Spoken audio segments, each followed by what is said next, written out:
Assalamualaikum warahmatullahi wabarakatuh. Bismillahirrahmanirrahim. Alhamdulillahirrahmanirrahim. Assalatu wassalamu ala asrafil anbiya wal mursalin Sayyidina wa maulana wa habibina Muhammadin wa ala alihi wa sahbihi ajmain, amma ba'du. Pemirsa Sisma TV yang berbahagia, bagaimana kabarnya hari ini? Semoga semuanya dalam keadaan sehat walafiat dan sukses beraktivitas di Jum'ah yang penuh barokah ini. Kembali saya Mas Latif menemani Anda dengan program kami yaitu Kalam Mutiara. Dan pemirsa Sisma TV yang berbahagia, kali ini kita akan mengulik tentang perilaku kriminal ya, dalam pandangan Islam itu bagaimana. Nah, bagaimana juga cara supaya kita untuk menghindari perilaku yang kriminal, itu juga kita akan kupas bersama. Dan hadir di studio kali ini yaitu Ustadz Bayu dari SMA Islam Sabda Malang Boarding School Sistem Pesantren. Assalamualaikum Ustadz Bayu. Waalaikumsalam warahmatullahi wabarakatuh. Bagaimana kabarnya hari ini Ustadz Bayu? Alamin. Sehat walafiat. Oke. Setelah ini santri sudah pada masuk lagi nih Ustadz Bayu ya. Siap menyambut ya. Calon pemimpin peradaban dunia. Oke, santri SMA Islam Sabda Malang. Oke, Ustadz Bayu, tema kali ini kita akan membahas tentang perilaku kriminal Ustadz Bayu. Memang ini sesuatu yang mungkin harus dihindarkan ya. Memang ada ajaran untuk menghindarkan. Tapi dari sejarahnya sendiri kan mulai dulu memang ada perilaku kriminal ini. Dalam Islam bagaimana ya Ustadz Bayu? Terima kasih. Bismillahirrahmanirrahim. Alhamdulillahirabbil alamin. Allahumma shalli ala sayyidina Muhammadin wa ala alihi washabihi ajma'in. Kalau kita berbicara kriminal, kita mengingat bahwa peristiwa kriminal pertama di muka bumi ini yaitu yang dicatat dalam sejarah Islam, peristiwa Qabil dan Habil, yang mana mereka ini bersaudara, tetapi kemudian Qabil membunuh saudaranya Habil karena waktu itu pengorbanannya tidak diterima oleh Allah Subhanahu wa taala, yang mengakibatkan dia tidak bisa menikahi perempuan yang waktu itu menjadi jodoh dari Habil itu. Nah, kalau kita berbicara masalah kriminal mengingat dari peristiwa ini, artinya sejak peradaban manusia pertama memang kriminal itu sudah ada, kejahatan itu sudah ada, mengiringi sejarah manusia. Oke. Dan ini kalau kita lihat di Al-Quran, Allah berfirman fa'alhamaha fujuraha wa taqwaha. Memang Allah di dalam jiwa itu memberikan ilham, baik itu ada ilham kejahatan maupun ada ilham kebaikan. Ini kepada semua manusia. Semua manusia diberi potensi itu. Maka qad aflaha man zakkaha, beruntunglah man zakkaha, orang-orang yang menyucikan jiwanya, artinya yang mengikuti ketakwaan. Wa qad khaba man dassaha, dan merugilah orang-orang yang mengotori jiwanya, artinya orang-orang yang membiarkan jiwanya itu mengikuti jalan yang tidak benar. Jadi memang dalam diri manusia mulai dia diciptakan sudah ada potensi kebaikan maupun potensi kejahatan, yang pada akhirnya potensi kejahatan itu bisa mengarah kepada kriminal. Tinggal bagaimana manusia itu kemana dia condongnya mengikuti. Apakah dia mengikuti ilham ketakwaan atau ilham kejelekan atau ilham fujur atau ilham kejahatan itu. Oke, kalau sejarah Qabil dan Habil itu ya. Ini yang melatar belakangi secara sisi manusiawi apa ini Ustaz Bayu? Secara umum sebenarnya kalau kita berbicara masalah kriminal, paling tidak kita petakan ada faktor intern atau faktor ekstern yang mempengaruhi seseorang itu bisa berbuat kriminal atau berbuat kejahatan. Menurut kami faktor intern adalah seperti kebodohan manusia ya. Hawa nafsu memang sudah ada dalam diri manusia tapi tidak terkontrol karena kebodohan itu.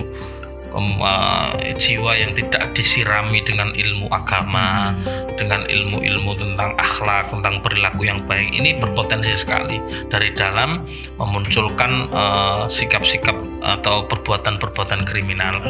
Apalagi nafsu manusia itu innan nafsal ammaratun bisu, memang kecenderungannya dia mengarah kepada kejelekan, maka ini membutuhkan tarbiyah atau pendidikan. Ada juga faktor ekstern ya, yaitu dari luar seperti lingkungan, ya kemudian faktor teman atau perkumpulan. Ini juga bisa kita dapati di hadisnya Rasulullah SAW. Kullu mauludin yuladu alal fitrah, ya setiap anak itu lahir dalam keadaan fitrah, dalam keadaan suci.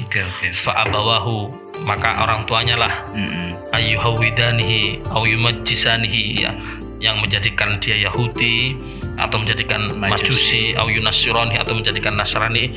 Yang kita maknai bahwa abawahu di sini kedua orang tuanya tidak selalu bermakna kedua orang tua secara biologis, tapi bisa juga berupa guru, lingkungan, teman, itu bisa mewarnai itu. Jadi memang dari manusianya juga ada ilham untuk mengarah kepada kejelekan yang itu menjadi subur kalau kita nih dalam kebodohan, tidak disirami ilmu agama, ya.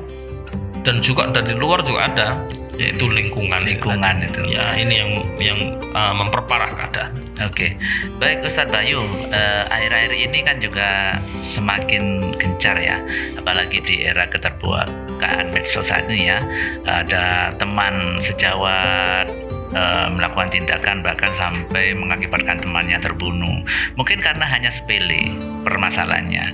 Kemudian ada juga yang karena hutang cuma 20.000 ya. Kadang itu mengakibatkan seseorang tega untuk menghilangkan nyawa seseorang. Tapi jangan jawab dulu ya, kita akan bahas setelah yang satu ini.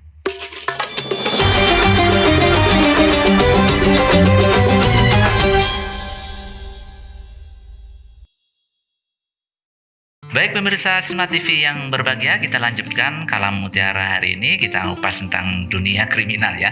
Dan memang di akhir-akhir ini kalau kita menyaksikan televisi setiap hari di berita-berita, pasti kita disuguhi oleh dunia kriminal. Bahkan yang menjadi korban itu bukan orang jauh, bahkan orang terdekat ya, anaknya bisa jadi korban, orang tuanya juga ada itu Ustadz Bayu ya. Nah ini khusus tentang pembunuhan ini Pak Bayu, menghilangkan nyawa seseorang. Kok kelihatannya sekarang ini kok mudah orang melakukan seperti itu Pak Bayu? Setan dalam hal ini berperan besar untuk menciptakan permusuhan, apalagi didukung dengan hawa nafsu, yang hawa nafsu itu juga tidak terdidik seperti yang kami sampaikan tadi. Jadi keadaan itu lebih cepat men-trigger atau merangsang orang lain untuk berbuat yang membahayakan baik untuk dirinya sendiri maupun orang lain. Dan dia menjadi pendek pikirannya, ya, tidak berpikir panjang, ya, karena memperturutkan hawa nafsunya dan tadi ya, godaan setan itu tadi. Sehingga dalil-dalil agama, sebenarnya tanpa dalil agama pun orang secara umum kan sudah tahu bahwa menzalimi orang lain itu adalah perbuatan yang tercela. Apalagi kalau ditambah dalil agama, ya pasti sudah termasuk, sudah tambah kuat lah. Bahkan membunuh orang lain tanpa alasan yang jelas yang dibenarkan oleh syariat itu termasuk minal kabair, termasuk dosa besar. Maka membunuh satu orang sama dengan membunuh semua orang Islam, kan begitu. Semua manusia di dalam Al-Quran diisyaratkan begitu. Tetapi namanya sudah gelap mata, sudah gelap pikiran, sudah gelap hati, dia tidak bisa mempertimbangkan itu. Saya rasa ini sebabnya itu tadi, karena jiwanya tidak terdidik dan terlanjur lebih condong untuk mengikuti ilham-ilham fujur, kejelekan, ditambah dengan lingkungan, termasuk juga godaan setan yang semakin mempengaruhi, semakin memperkuat dorongan-dorongan untuk berperilaku kejahatan itu tadi. Maka kadang-kadang ya saudara sendiri, ya kadang kakak adik, karena sesama teman, orang tua kadang juga. Saya rasa hal seperti itu sudah merupakan akibat Pak Maskur. Artinya itu sebenarnya sudah lama nafsu setan itu sudah memupuk, ya, tapi karena tidak ada tarbiyah, ini pentingnya tarbiyah, pendidikan yang kontinu, yang terus menerus, ya, yang sampai ke dalam hati sehingga bisa mengikis habis membersihkan jiwa, mengikis habis kotoran-kotoran dalam hati, kejahatan-kejahatan dalam hati, sehingga bisa menjadi manusia yang baik. Oke. Nah ini Ustaz Bayu, kan ironisnya kadang di lingkungan pendidikan, misalkan di sekolah ya, itu kadang juga ada kasus yang akhirnya menyebabkan hilangnya nyawa temannya, misalkan seperti itu. Seperti terakhir kasus di daerah Mojokerto itu ya, ditagih untuk bayar iuran, ketika itu mungkin nggak bawa uang atau apa, atau merasa malu, terus di belakang itu pulang sekolah menghadang temannya dan terjadi peristiwa yang mengakibatkan mereka terbunuh. Nah ini apakah salah dunia pendidikannya, apakah orang tuanya? Kadang orang mempertanyakan itu, Ustaz Bayu. Menurut Ustaz Bayu bagaimana ini? Kalau bicara siapa yang paling bertanggung jawab, saya pikir banyak pihak yang harus bertanggung jawab. Iya. Jadi nggak bisa nyalakan satu pihak gitu ya? Oke. Dari lembaga pendidikan juga harus mengintrospeksi apakah memang sudah benar pendidikannya, dan pendidikan itu apakah memang sudah menyentuh ke dalam hati seorang murid atau peserta didik, atau hanya sekedar menanamkan konsep saja. Ini kan lain ya. Kemudian dari orang tua juga, apakah ini sudah mengontrol dengan baik anaknya, apakah juga sudah memperhatikan bagaimana keseharian anaknya, bagaimana komunikasi dengan sekolah. Ini kan kalau ditarik jadi panjang sekali. Dari mana faktor ini? Artinya ya tidak bisa salah satu pihak memang kita yang bekerja, kita harus bersama-sama. Ya gurunya, ya orang tuanya, ya anaknya sendiri. 3 komponen ini harus sama-sama memiliki cita-cita yang tinggi, kemudian bermujahadah, berjihad, ya mengerahkan seluruh tenaganya untuk berdoa, untuk belajar, untuk berbuat kebaikan, sehingga akan menjadi orang yang bijaksana dan baik. Tapi kalau salah satu ini udah peok, baik itu orang tuanya saja, sekolah dan anaknya bekerja nggak akan maksimal, atau sekolahnya yang tidak maksimal, orang tua dan anaknya maksimal, ya juga tidak akan jadi. Atau anaknya, ya malah anaknya yang tidak maksimal, orang tua sama gurunya sama-sama merdenteng, juga tidak jadi. Maka 3 ini memang harus sekata, harus bersinergi. Bersinergi. Apalagi di sisi lain kadang orang tua menyerahkan semuanya pada sekolah misalkan ini yang kurang tepat ya. Padahal kalau dari kewajiban dalam Islam yang wajib siapa? Orang tuanya. Orang tua yang harusnya mendidik. Seharusnya terjadi sinergi yang baik antara orang tua, sekolah juga dengan anak itu sendiri. Makanya harus terjadi kerjasama ini. Kerjasama, sehingga diharapkan tidak terjadi hal seperti itu. Termasuk juga kepekaan ya, memang kepekaan kita dalam menangkap apa sih yang dibutuhkan oleh anak. Ini memang guru itu tidak belajar psikologi, tapi karena lama mengajar, biasanya kemampuan itu tumbuh secara alami dan itu dibutuhkan guru-guru yang peka seperti itu. Artinya bisa memetakan lah apa problemnya anak. Mungkin satu anak dengan anak yang lain berbeda. Dan itu seharusnya ditangani dari awal. Artinya kalau kita sudah melihat gelagat karakter anak ini kok seperti ini, maka mungkin sudah ada langkah-langkah preventif, diajak diskusi, ngobrol. Karena anak itu kan juga yang kita lihat sekarang ini itu adalah gambaran dari semua perjalanan dia di masa lalu. Kita tidak tahu apakah dia berangkat dari keluarga yang baik-baik saja atau dari keluarga yang mengalami perceraian. Kita tidak tahu apakah dia berangkat dari lingkungan yang baik atau dari lingkungan yang selama ini merusak dia. Sehingga hal itu harus tumbuh kepekaan itu pada diri seorang guru sehingga bisa menangkap itu lebih awal. Terlebih saat ini Ustaz Bayu ya, anak-anak kita ini disuguhi oleh media sosial yang sangat terbuka saat ini Ustaz Bayu ya. Game-game yang yang harusnya mendidik itu kadang kan sama anak-anak kita itu diterjemahkan beda. Ini bagaimana ini Ustaz Bayu? Anak main game kan sebenarnya tujuannya mencari kesenangan Saya hiburan mencari hiburan, cari kesenangan. Itu bisa terjadi kalau kita tidak bisa menghadirkan kesenangan lain memang. Sehingga larinya ke sana gitu loh. Sehingga mindsetnya dalam diri anak kalau bosen ya main game gitu loh. Tidak ada mindset bahwa nanti kalau bosan kita baca Al-Quran, kita hadir ke pengajian. Jadi penanaman mindset ini lemah.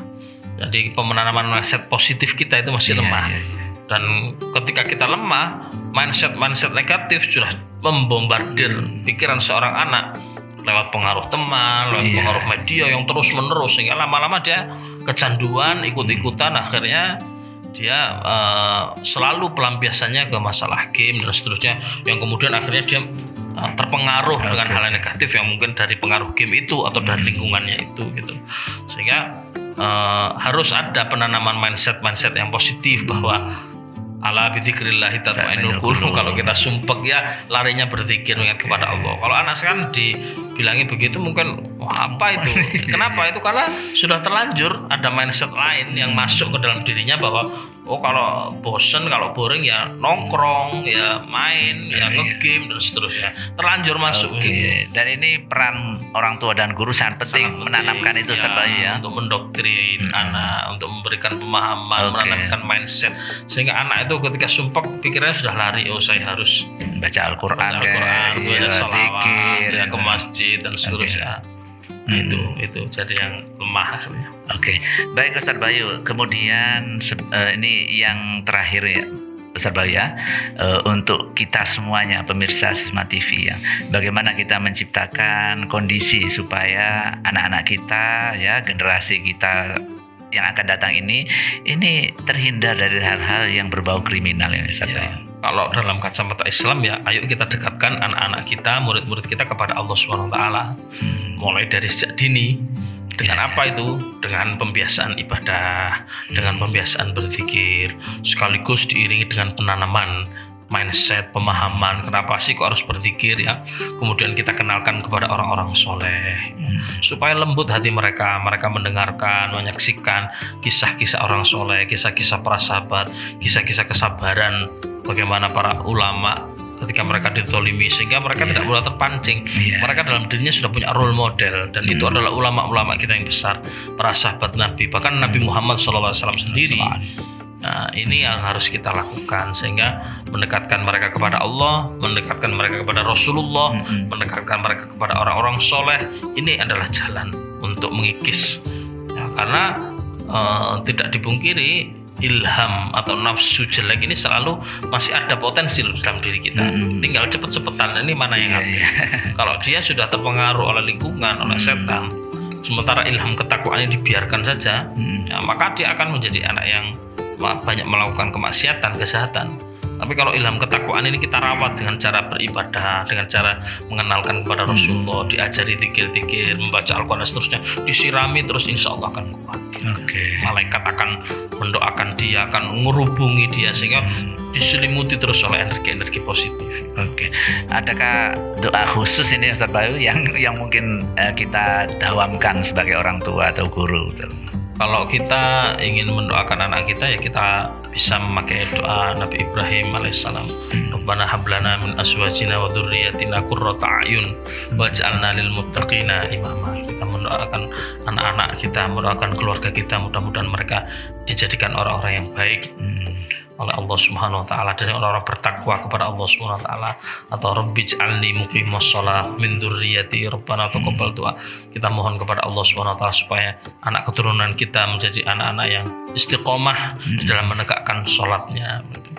Nah, ini doa-doa dalam Al-Quran yang banyak diajarkan oleh para nabi, juga doa dalam hadis bisa kita amalkan, di antaranya itu tadi. Sehingga harapannya memang orang tua dan guru tidak bisa ngontrol 24 jam, hanya doalah yang bisa merengkuh itu. Jadi ketika anak kita jauh, ketika anak kita mungkin di mana, doa kita lah yang akan bergerak untuk memberikan memberikan perlindungan ya kepada anak-anak kita itu semua. Terima kasih Ustaz Bayu, mudah-mudahan dapat mencerahkan kita semuanya. Dan pemirsa Sisma TV yang berbahagia, demikian tadi Kalam Mutiara, bincang kita bersama Ustaz Bayu tentang kriminalitas. Mudah-mudahan kita sebagai orang tua tidak berhenti berusaha untuk menanamkan nilai-nilai ketakwaan kepada putra-putri kita, karena ketakwaan itulah nanti yang akan membawa hati putra-putri kita ke jalan kebenaran Allah Subhanahu wa taala. Dan tak lupa selalu berdoa untuk putra-putri kita, karena doa adalah ad-du'a'u silahul mu'minin. Doa adalah senjatanya orang-orang mukmin. Saya Mas Gulati beserta seluruh kerabat kerja mengucapkan terima kasih atas perhatian Anda. Tetap jaga kesehatan, taati protokol kesehatan yang ada. Semoga kita semuanya selalu dalam keadaan sehat walafiat. Sisma TV mendidik membangun peradaban dunia. Wallahul muwaffiq ila aqwamit thoriq. Assalamualaikum warahmatullahi wabarakatuh.